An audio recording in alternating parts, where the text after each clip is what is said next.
Welcome everyone, and thank you all for joining this week's Next Normal series from Worth Live on what normal looks like for New York City now. Firstly, I hope you and your loved ones are keeping well during what has and continues to be a challenging time for so many people. I'm Juliet Scott-Croxford, CEO at Worth Media and your moderator for today, and I'm delighted to be joined by our special guests, Eric Clement, Managing Director in the Strategic Investments Group at the New York Economic Development Corporation, Will Butler-Adams, CEO of Brompton Bicycles, Dupé, Ajayi, Intersectional Marketing Strategy at The Shed in Hudson Yards, New York, and Kathleen Entwistle, Private Wealth Advisor at Morgan Stanley Private Wealth Management. Hi, everyone. Hi, Julia. Hello. Hello. So before we get started, just a little bit about Worth. Our intention at Worth is to create conversations that help inspire and inform our community, many of whom are investors, founders, and leaders who want to leave a positive impact on the world and help to create a more inclusive and equal economy and society for the benefit of everyone. We call that Worth Beyond Wealth. So we hope you enjoy this session and find it valuable today. Forward thinking is the essence of this series, The Next Normal, where Worth is looking ahead to what the world looks like in this new environment that we're now all living in.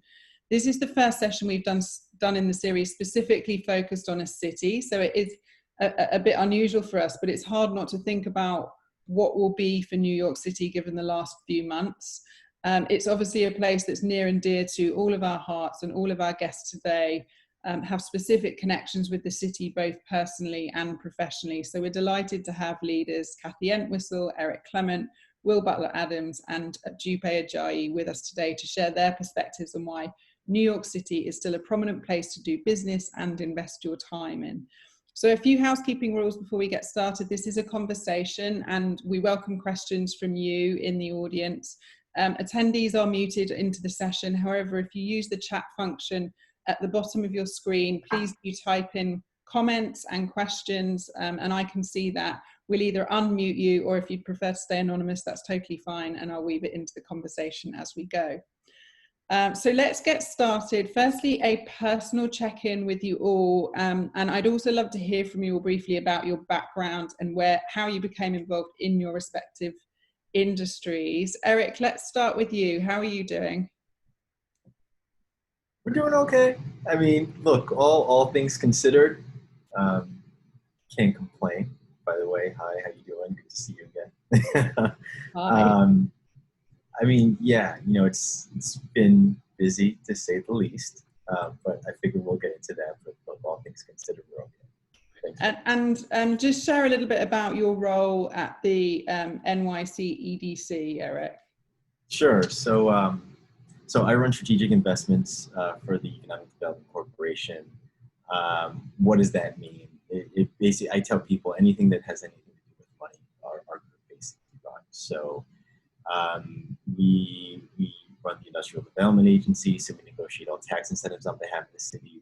We run the conduit bond issuer, so we can issue taxable and tax-exempt debt on behalf of the city. We run a new markets tax credit community development entity, so we make investments that way. We also run a portfolio of debt and equity funds, so we're basically investing all over the place. So that's. Thank you. And Dupé, how are you doing? And just share a bit about your background with the audience, please. Sure. So at present, I'm a little sleepy, but I'm glad to be. But I am excited to be here. You know, just day by day. It is. It's been an interesting time, challenging but historic time, and I'm just lucky to be here and to be doing the work that I do. I am Intersectional Marketing Strategist with The Shed, and what that means is that it's my job to help to make sure those who don't feel comfortable in traditional art spaces, to let them know that they are welcomed into The Shed. And I do that by way of strategic partnerships, by our ticket access program. We do partner with the likes of, lots of city agencies, including the New York City Housing Authority, the Department of Youth and Community Development, but also to social impact groups, smaller nonprofit organizations. It really is making sure that arts are accessible to all. through the shed. So I'm truly, that's what gives me energy to do what I do.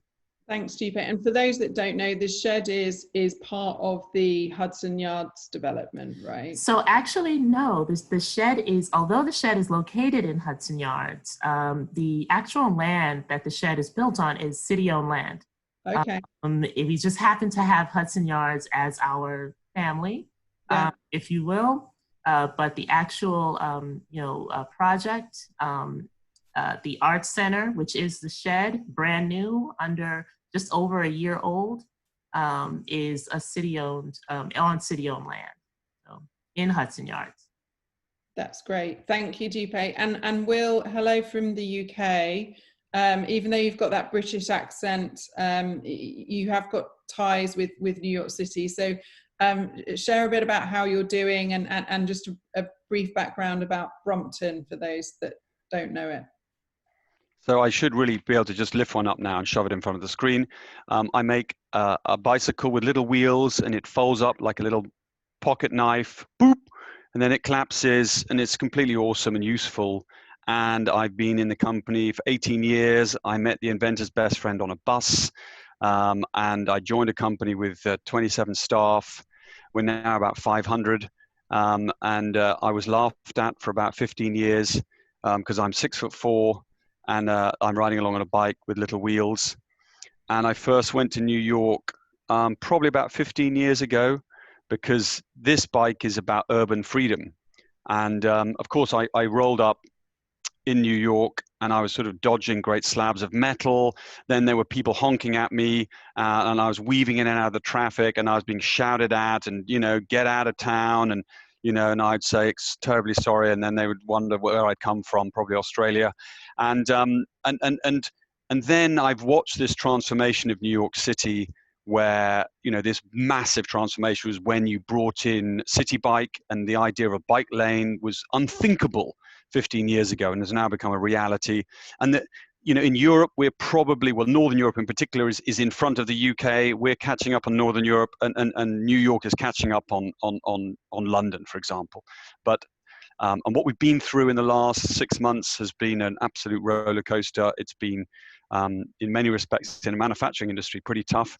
But in our particular sector, we've seen this incredible renaissance. And having been the nutter and the weirdo who's been obsessed with bikes, now people are going, well, hey, maybe that isn't such a bad idea after all. Maybe why do we go under the ground where it's dark and we pay money to get shoved into a little metal tube? Let's just whiz about on a bike and maybe not have the air so grubby. So we're on a journey, and New York has a way to go yet, but it's exciting times. And we'll hear a bit more about the electric bike as well later on. And Kathy, hello, how are you? Hey, sorry, I was just hitting the unmute button. I'm well, thanks. I am a private wealth advisor at Morgan Stanley. I'm a managing director. And what I did is I started probably 20 years ago helping people understand their money and what to do with it and how to grow it and use it to reach their goals and objectives. It's really the basics of what I do. And, learning about what's going on in the world around us and being thoughtful and insightful about that. And for example, we're talking about New York City today. I'm really excited about that. I have an apartment in New York that's been left empty since March, but really anxious to get back in and going, back into mainstream in a sense with whatever this new normal is. But yeah, we have a lot of clients in the metropolitan area, and I'm very interested in this discussion and hearing some insights from these guys, and also maybe contributing a little bit too.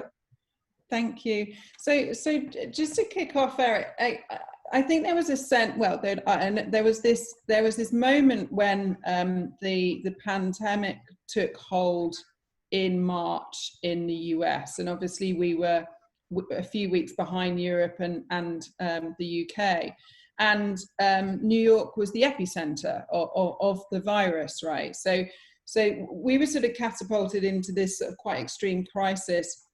It almost feels like, and obviously I know this may well change again, but it almost feels like now, because we sort of went into this lockdown in quite a serious way.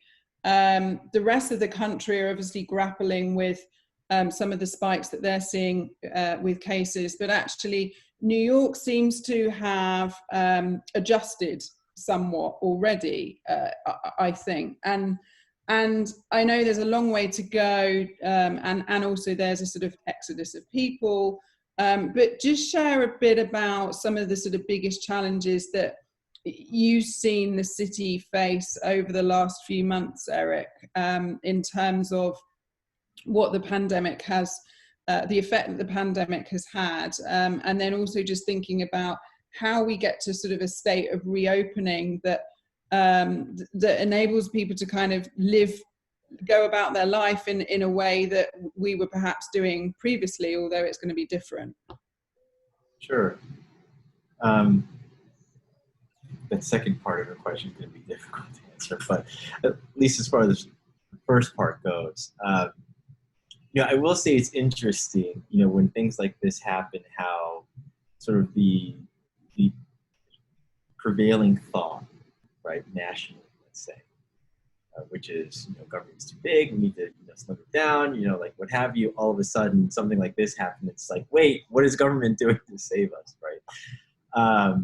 So, with sort of that backdrop, I would tell my friends, like when sort of March came around, I mean, it was sort of interesting how it happened, because we went from sort of the second week of March, which was things are starting to get pretty bad, but we think it's manageable, to like 1 week later, like everybody's working from home. And it was like, whoa, okay. And from March, I would say, until about the end of May, my days, as with most people at EDC, were 7:30, 8 a.m. to 1, 2 a.m. consistently, because and you don't really think about these things, but working at the Economic Development Corporation, basically everything was getting thrown at us, right? So it's no secret, like you had said, New York City was the epicenter. So then it was like, okay, well, what are we doing about PPE, and what about other medical supplies that the federal government isn't helping us? So are we going to do this ourselves? Do we have the money to do this ourselves? Where's the money going to come from? So, if I think about how that affected sort of our day-to-day lives within strategic investments, our portfolio writ large was frozen. Our CEO had said no new investments. All money that we had were being redirected to purchase PPE, right? Face masks, face shields, body bags in some cases, right? Our real estate department and our planning division, they were negotiating with the federal government to bring the USS Comfort into the Brooklyn Cruise Terminal, which is also an EDC asset, right? That was that huge ship that had those 1,000 beds, we remember. So, we worked on that. We didn't have ventilators. That also was not a secret. So at EDC, like we were involved in this, we were structuring joint ventures between, startup companies and manufacturing and industrial companies to not only, decipher the IP from which to make, ventilators. I know a lot more about ventilators now than I did 4 months ago, that's for sure. We were structuring these joint ventures to try to make these ventilators here in New York City, because again, we couldn't rely, at the time, we couldn't necessarily rely on the federal government to get us what we needed. So we were just like, we need to figure this out ourselves. So lives, I think, for many people at EDC have changed pretty significantly. I would say since then, now that we've flattened the curve and it started to come down, what we are focused on is longer term recovery, right? So what investments do we as a city need to make in small businesses and businesses in general, right, to make sure that everybody doesn't get shut down? Like you had said, I mean, this is at the moment anyway, until we have a vaccine, life is just going to look a little bit differently, right? So, we're trying to do what we can, working with the SBA, working here within the city across agencies to see where it is that we can make investments. We've been propping up community development financial institutions on making investments in, low and moderate income areas. Everybody needs help. I mean, I don't even know where to start. I mean, literally everybody needs help. So we are making additional investments in startups, investments in real estate. Still, we are restructuring the current investments that we had because companies can't pay interest, they can't pay rent. So, there are rent relief efforts that we have taking place with the Department of Small Business Services. I mean, it's literally across the board, like everywhere. So I'll just stop there, but thank you. And Dupé, I mean, you had sort of recently been involved in the shed and its opening, and it was a public space and it's where people convened.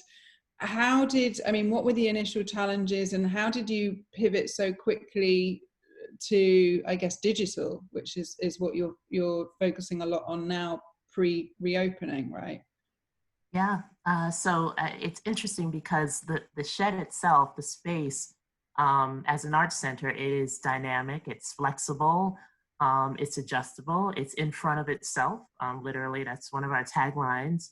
And we had to live up to what the shed is in a very short amount of time. We were actually preparing for a new production called Help, which was very timely, discussing issues connected to race. And literally at Thursday afternoon, March 12th, I believe, we basically got the word that we had to close. And the shed opened a year ago, last April, April 7th. So we weren't even a year old yet. Did not have, unlike many arts institutions, we didn't have a collection to lean upon and to look to when it came to us going into quarantine. And so we had to create, and about a month later, we launched Up Close, which is our digital offering. Have had tremendous response to Up Close. And one of the most special things about it has been that it is, because it isn't something that we've kind of had to reach back and lean on, it is very current, it's timely. It's speaking to where we are as New Yorkers in this very moment and time. And at the same time, it created an opportunity for artists. All of the works are focused on New York artists, which is what makes it super special. And as you all on this call know, and as people who I'm sure who are listening know, artists have been one of the most impacted groups as a result of this pandemic. Everything from our teaching artists to anybody who's involved in the arts have been severely impacted by what's going on, and that is their lifeline. And so we were really happy that we were able to, at the same time, create an opportunity for some of these artists that we have worked with before in different capacities, some who are new, to generate income for themselves, as well as show this work, which is timely and speaks to the very moment that we're in. I was sharing with you all, and anyone who talks about Up Close knows this, is that it was funny because as I'm working with the team, as we're working together to produce this work and rehearsing it, we're experiencing it as human beings. And even in rehearsals, our eyes would be misting. We would be, crying, tearing up. Some of the work has been focused on, there was one artist, while creating this work, he lost his grandfather who was over 100 years old. And he could not even go and celebrate him because of COVID. And this was in April. So as he's rehearsing, I'm wondering, I'm like, why is my face wet? Who's cutting onions? It's because, the moment that we were all in and we were experiencing it at the same time. And with all of that said, it kind of will exist as an archive, as a kind of a time capsule of this moment in time in our history as New Yorkers, and in the Shed's history as well, which has been dynamic in year one.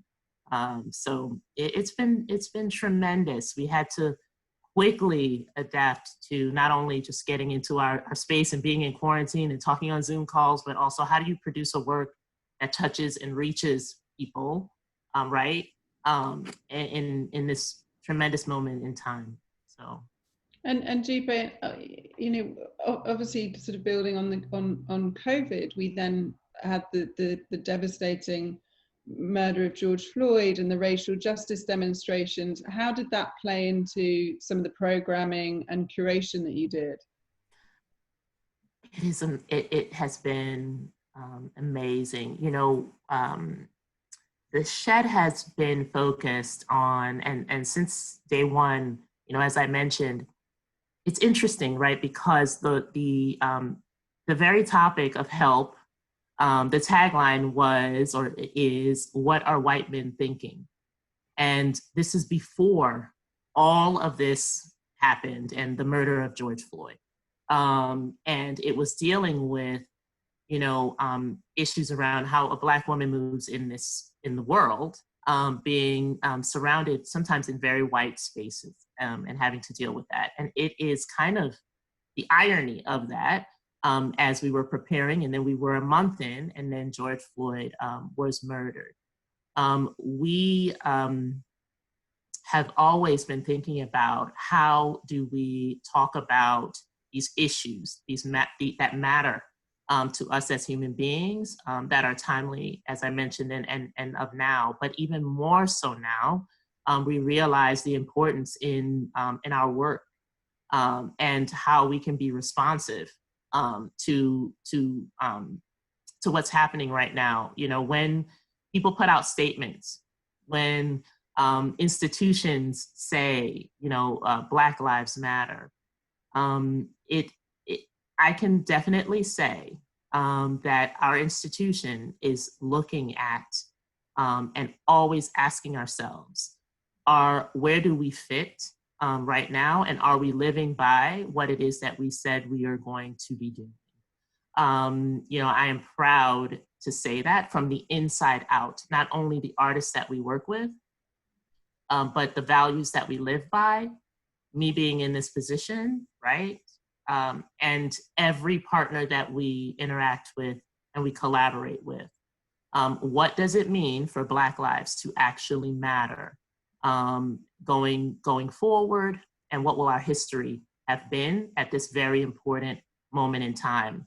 We have a work that is upcoming featuring the art of Howardina Pindell.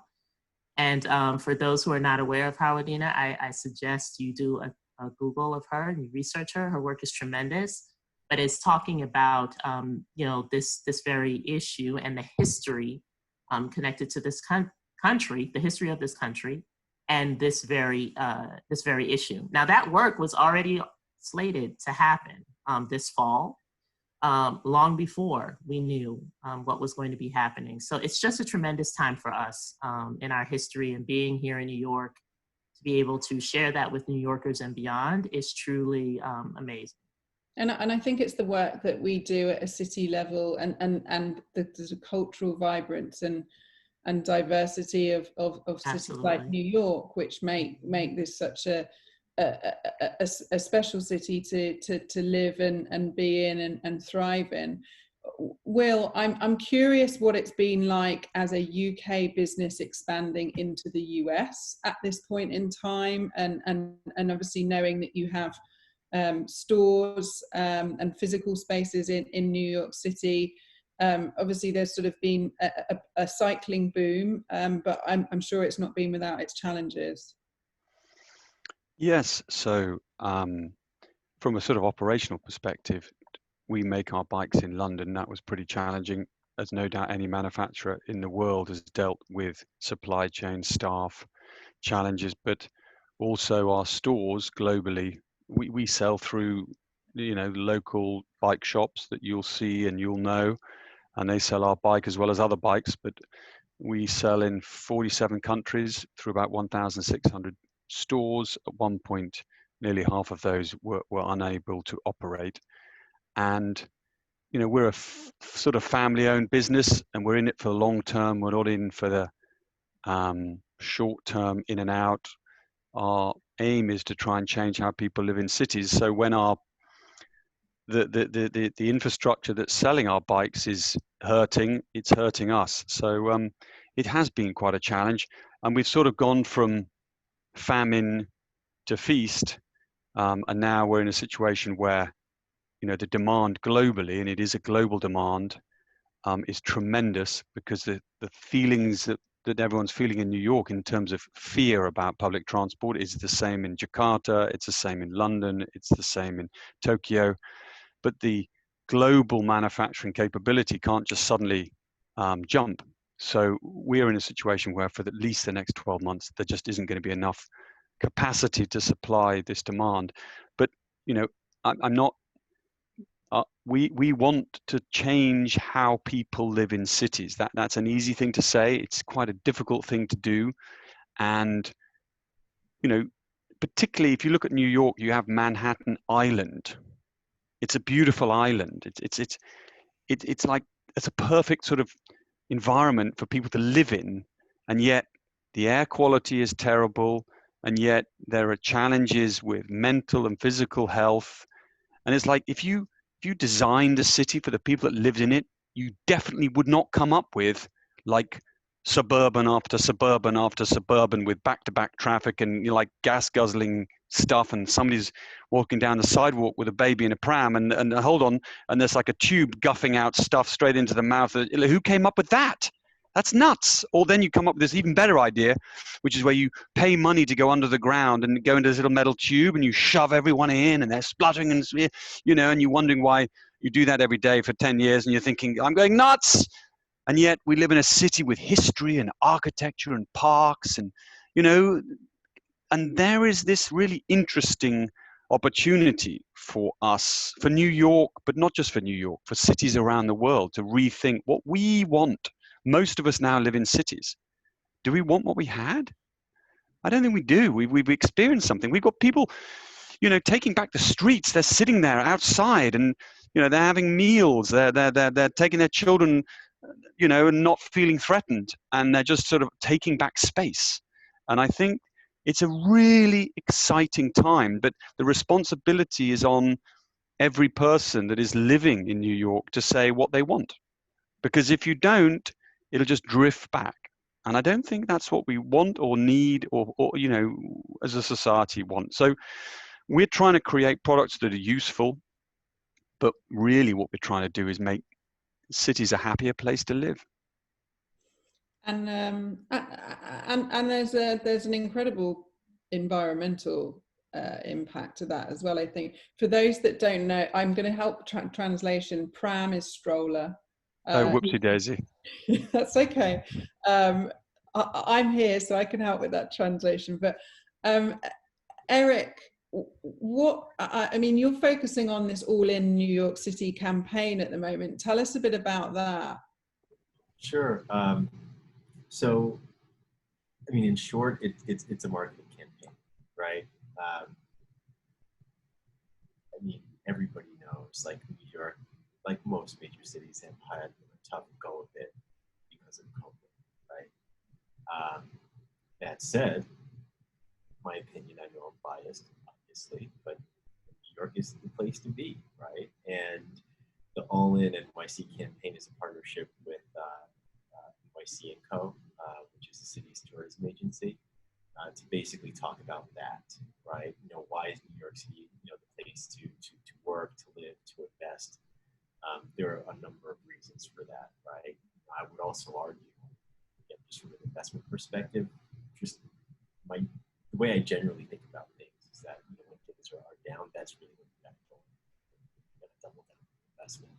So, you know, All in NYC is, like I said, it's exactly that. Like, you should be here for all of those things. You should want to be here for all of those things. I know things are a little tough right now, but it's not going to be like this forever. So, Kathy, what do you, like, obviously a lot of your clients are based in New York, and some of them own businesses in New York and restaurants in New York. Where are, how are they doing, and how do they see the sort of future unfolding? I would say that it's mixed. I think, you know, there's some people who are very concerned.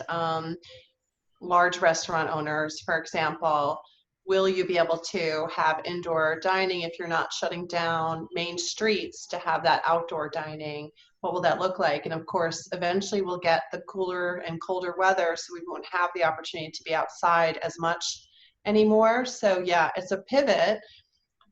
I'm thinking about one particular client who's been working to use their staff to create meals for homeless, and partnering with another chef to do so. So I think that that has been, you know, very fulfilling for that person personally, and a way to keep employees employed and move forward a little bit during this difficult time. I think also, you know, you and I have lots of mutual friends, with Luminary and things like that, with small businesses who belong to Luminary, and a lot of people are really hurting. Small businesses don't really have the luxury of having that liquidity or those emergency funds set aside.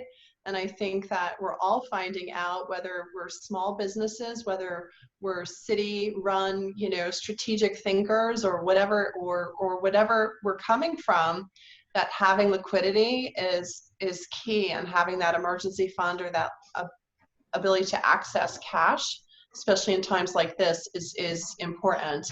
And if you have a great business plan, but you don't have any money for these low times, it's going to be hard to recuperate and move forward. If you have that cash on the sidelines, it's a little different. So again, you could have a great business plan, but if you don't have access to cash, then it's not going to work. And I do think we're going to see a lot of people struggle, and there's only so much that the government agencies can do. And I appreciate so much what Eric said about people saying, oh, not enough, too much government. Oh, wait, where is our government? And Eric, I think like that's a marketing campaign, which is great, but I think it's really necessary. And there's probably going to be ways that you're going to want to see people come back in and invest in the city. Anytime there's, dislocations, that's where usually investment opportunities arise, unfortunately, but that's where you want to see opportunities. There's probably going to be, Eric, you can correct me if I'm wrong, but I would guess there's going to be opportunities to purchase real estate in New York for a lot cheaper than it was a year ago to do so. If you believe that in another year or two, New York will be back up and running and thriving, then investing in businesses, investing in real estate, investing in opportunities is probably a really wise decision right now. Just like in March, so many people were terrified to invest in the market after that dislocation, but it would have been a very good investment where we're sitting today if you had done that. Again, it was a dislocation. I think we're in a massive dislocation in the economy right now, and looking for the opportunities to support that and also be able to benefit from that is probably the way to look at it from an investment standpoint. Not, there's the human, the social, everything else on top of that, which is so important, but I'm just talking purely about the investment return. And there's some staggering numbers. I think I was reading sales contracts have fallen 57% compared to a year ago. And I think there's 17 months supply of unsold inventory, whereas normally it's 8 months is typical for a Manhattan. So how do we show the world that New York is still a great place to live and do business in? From my standpoint, I would say we can ask Eric that, but from my standpoint, the marketing is great, but we have to actually convince people. There's the process, and there's benefits to doing it, but we've got to make that happen, because what I'm seeing just socially is people who have lived in New York for a long time are literally giving up their apartments in the city, and they're moving to the suburbs right now. There's a mass exodus that can be damaging unless we can turn that around. And when people leave the city, and when companies don't have their employees coming in to buildings, then the revenues start to go down. So I think that there's a lot that it's a big challenge, but there's ways to work through it over time. And again, if you have that ability to draw from other resources, even the government, even the state of New York for the time being, if there's a place to access that liquidity to get through this rough patch, everybody will be fine in 6 or 12 or 24 months, I would imagine. That would be my bet. Just to jump in there, I think we need to make our cities wonderful places to live. They need to be amazing. They need to be free. They need to be gorgeous. You need to open the door and the children charge out. You need to make the city for the people who live in it. At the moment, the people are getting out of the city because they've been stuck in a tiny flat for 3 months. And this isn't the end of the coronavirus. Once this is gone, look at the Asia. They've had MERS, SARS. This is the new normal. So we can't go back to the old and chuck a bit of money in and think it's going to fix it. We need to rethink how we live our cities and make them wonderful places to live, vibrant, interesting, artistic, and draw people in, draw the young in, draw the talent in, and make people feel welcome. Stuffing a city full of metal boxes, stress, anger, air pollution, that's not the way to have a city. That's where most of us live. Cities need to be the most beautiful place to live, full of culture and diversity and richness. And that's what needs to change. We need to duplicate you by 100,000 and the problem will be solved. Your passion is incredible. And you have great thinking. I agree with you. I totally agree.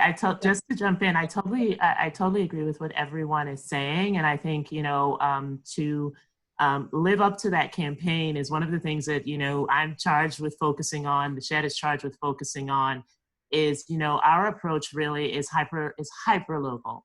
Hyper local, and welcoming, we, like everyone else, we're waiting for orders to come from the state, from the city government about when we can safely reopen. But in the meantime, very glad to have Up Close available to kind of extend our invitation to the Shed when it does in fact reopen. And we're reaching now so many different corners. Like I see Arizona is here. We're reaching so many different corners that we would not have been able to do that, in the months and in the year before. But then how do we focus when we do reopen? How do we make sure that our approach is hyper local, that New Yorkers know that this space is here, it's welcoming to them from every, race, ethnicity, class, wherever it is that you are. I know for myself as a New Yorker, I had not been over to 10th Avenue. I would have not had a reason to go beforehand because it just wasn't the place for me to be. And that's my challenge I see now for those who are New Yorkers who may have never come to, Hudson Yards or may have never come over to the Shed before, extending that invitation to them and letting them know that we are there. We are a cultural hub, and there's so much to be offered to them. While we are doing the work, we definitely need to play. It's important to the human experience, which is what I'm hearing you say, Will. It helps you develop as an individual.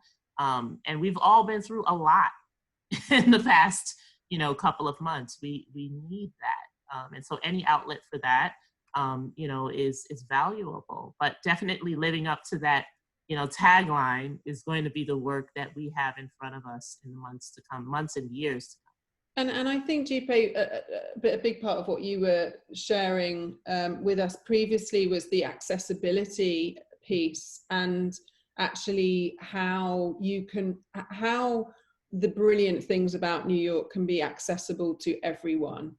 And it feels like a lot of what you're doing at the Shed is very focused on that, and the work that you've done on a digital scale is also providing even more access to people. Mm-hmm. Absolutely. I mean, as a New Yorker, born and bred, some of these places you would never go to unless you went on a class trip, right? And so that's why we are really passionate about making sure that, those who are of this city and beyond, that they know that we are accessible to them. And there's accessibility, meaning accessibility means so many different things to so many different people, and we're paying attention to the nuances of that. But, for example, every CUNY student, those students of the City University of New York, they get to come to the Shed for free. And they were actually, taking advantage. We had several hundred students and faculty within year one come in and experience the shed. And it was amazing. Like you would be out and about and come across a student at another event who said, I love the shed. And as I said, we're only a year old. And so the idea has been, how do we scale that? How do we continue to work with our partners on, in doing that? And making sure that people know that we're available to them. And by having the digital space, it helps us with that. But then being aware that, with digital access, there is a divide still. And this is something that, a lot of people are looking at as well. We're moving on to digital, but not everybody has access. This is yet another thing, to even the internet at times. It takes, right now we're burning through our minutes and our data. And so I have been challenged and enjoy the challenge of looking at the other partner, at what our partners want for us to do to bridge that gap when it comes to our visitors, our constituents. How do we meet them where they are? How do we meet them halfway? And whether that means going through traditional channels, then we'll do that. We want to be able to make sure we're truly accessible to all, and being able to pivot to do that has truly been, it's been amazing. We're really lucky that we're able to do so, and that we have the mindset of the importance of that, right? And a reminder for people to submit questions. Will, I know you were just about to say something. Can I say one thing? Oh, sorry. Yeah. Eric, go ahead.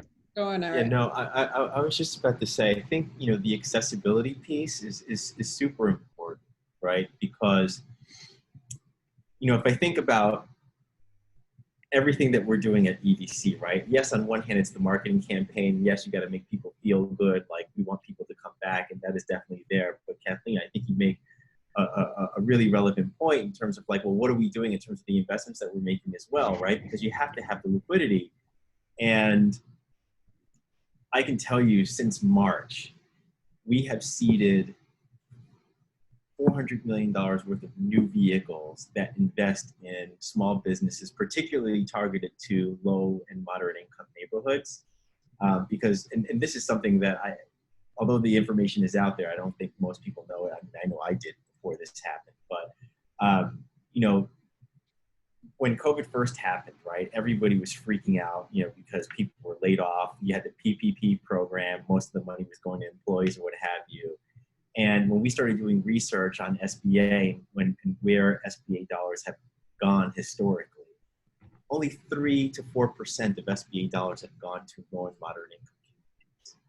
It's like, it was ridiculous to me, right? So every fund that we have put together has had a target basically in areas outside of Manhattan, right? Because it's those people, those businesses that don't have the traditional banking relationships. We've been making investments, something that a lot of folks don't actually realize. We actually invest in education as well. So Dupé, you had mentioned CUNY, right?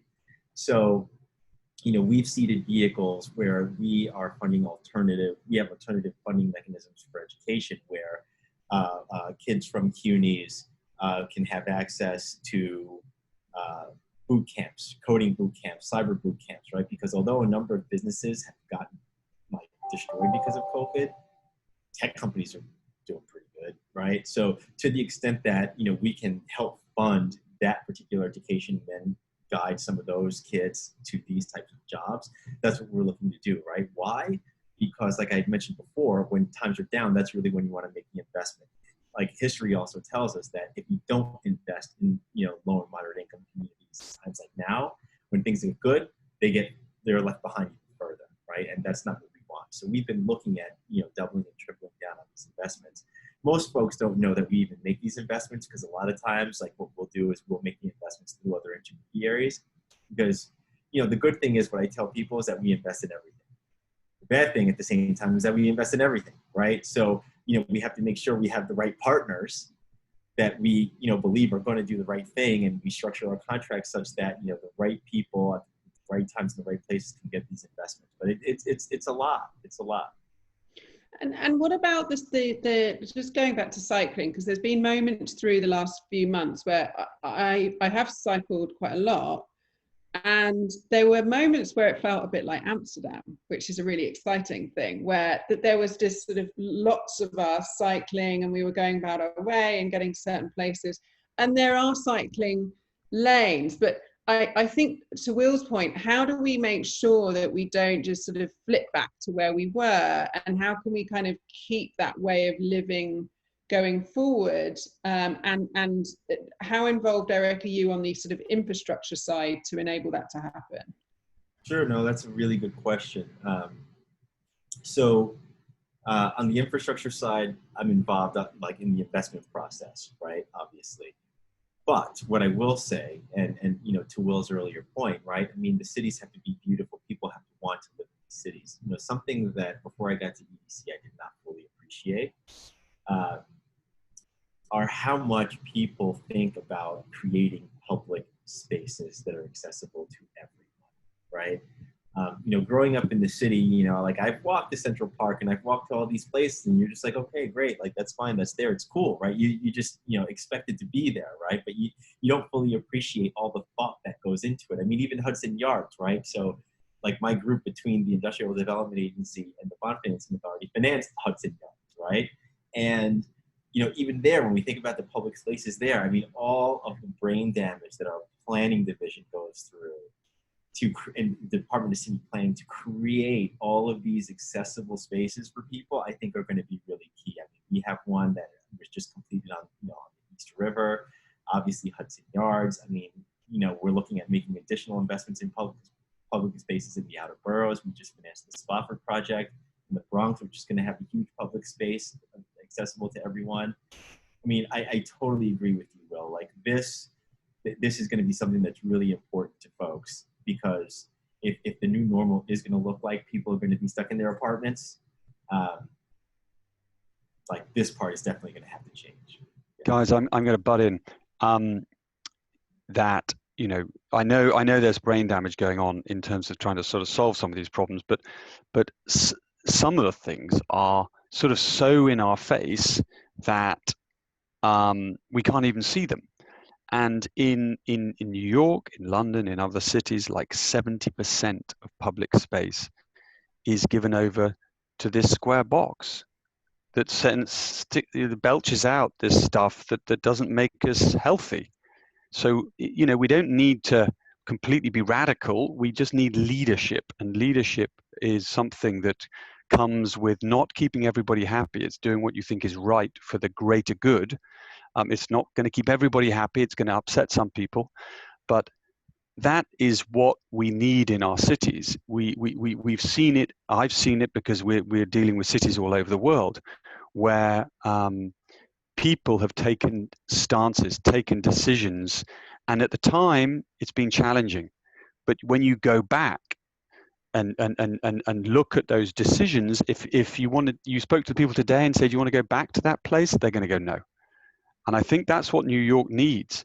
We're in a situation where the investment in cycle lanes has been decreased by 24 million in the last 3 months. You know, you've got Paris, which is investing in 650 kilometers of segregated cycle lanes. You know, we've got wonderful streets that have been given over to communities, but they're being threatened to be given back to the automobile. So it does require leadership, and I think that the citizens will demand what they want. And if you don't do that, if you don't have leadership, if you don't create an environment that is good for society, your cities will wither. And that's not what we want, because cities are such wonderful, diverse and vibrant places. I want to go before we go to our last question. I want to just go to some of the questions from the audience. Tevis Jury, are you there? Tevis has a great question around what we can do on an individual basis. Hi, Tevis.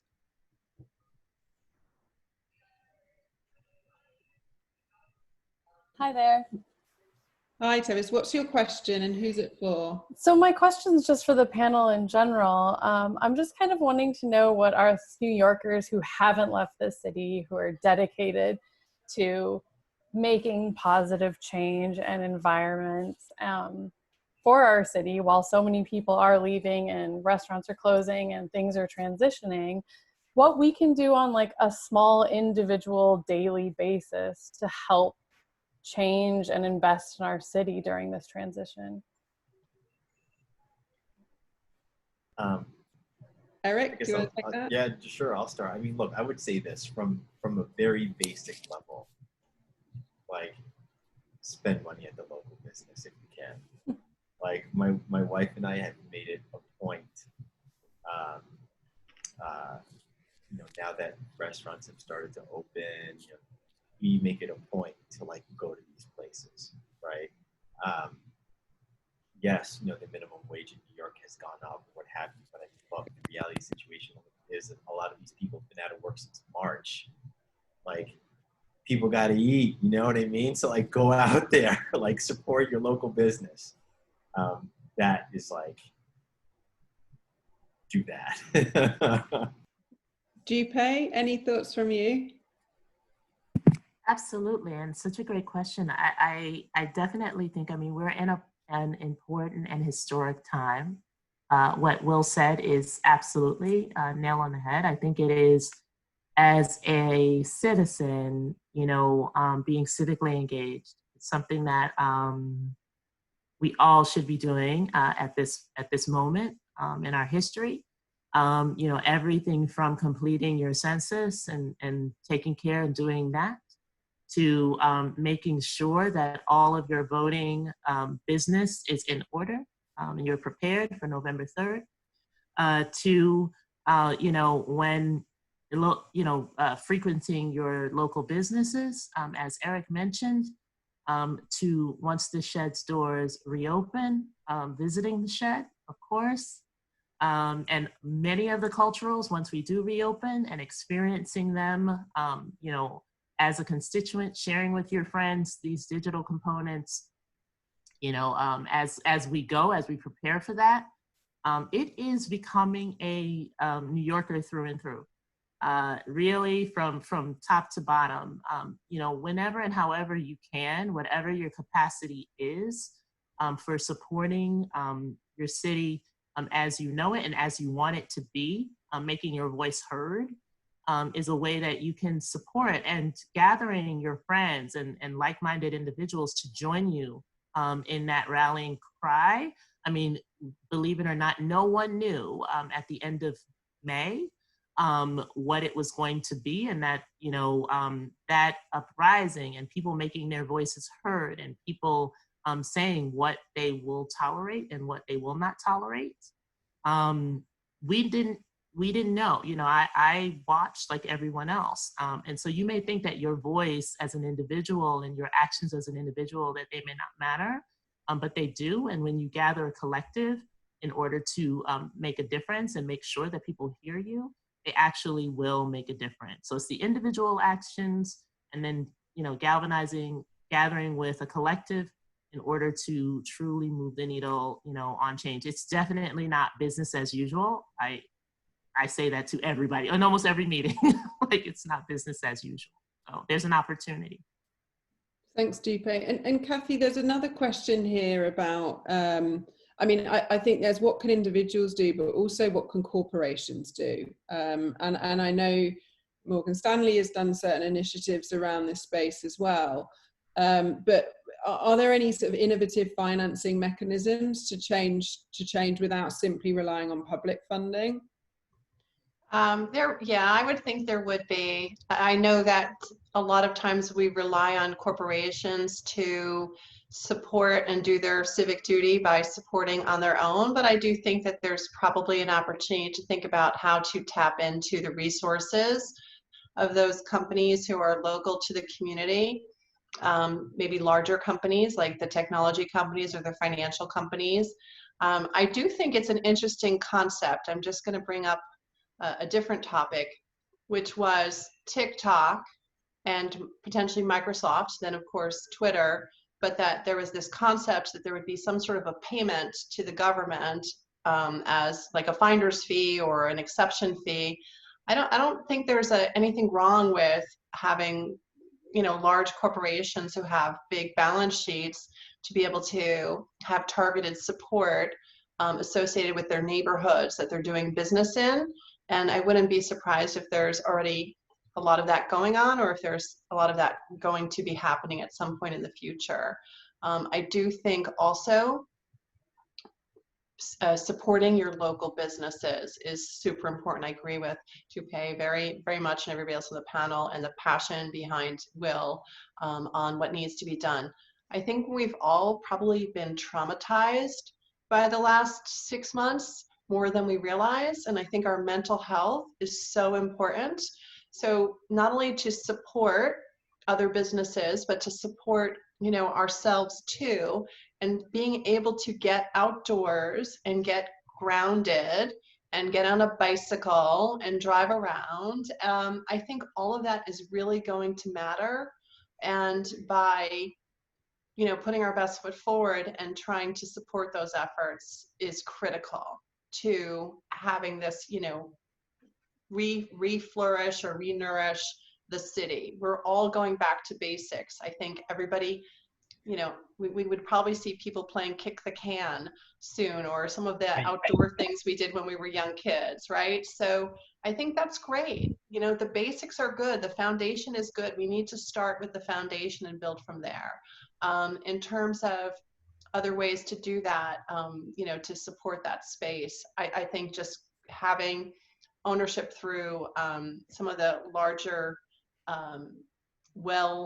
well-balanced, cash balances, the budgets and so forth. There might be a way to do that. I couldn't have put it better, Kathy, and I totally agree on the mental health aspect of this. I know we've got to wrap it up, so I just want to hear from all of you on what excites you all about this next period in New York City. In 20 seconds or less. Dupé. One of my seconds. It really is seeing what the next chapter of my city is going to be. It excites me, and it gives me a reason to wake up in the morning and do the work that I do with even more vigor and passion and love. Thank you. And Will? Every city belongs to those that live in it, and you can't blame other people if you don't get what you want. You own your city. You determine its future. You decide where you shop. You decide which corporates you back. So you need to look at where you're spending your money. You look at where you take your footfall, and you put it where it is adding value to your city for not the next 2 years, but for the next 20 years, to transform it to something you're proud of. Thank you, Will. And Eric? I'm really excited about how everyone is coming together. I've got to tell you, I have been having conversations with corporations about co-investing with us. Like, I can't really talk about what exactly, but it's not small. I've been having conversations with wealthy individuals that are like, hey, you know what? I care about this city, to Will's point. What can I do to help? That has never happened before, where individuals are coming to the city and saying, what can I do? So now we're starting to think of funding vehicles to help invest across neighborhoods, across the 5 boroughs, right? I mean, all of these things I'm really excited about. And I hope, it will change the face of New York City on a going forward basis. Thank you. Say, go on. Last thing, if anybody wants to partner with us, we're here. Call us. Juliet has my number. I do. I'll share it. And Kathy, what excites you about this next chapter for New York City? I would say that we all found out in the earlier stages of COVID that small changes can make big impact. And we found that with the environment mostly, right? Clean air, clean water, that transformation.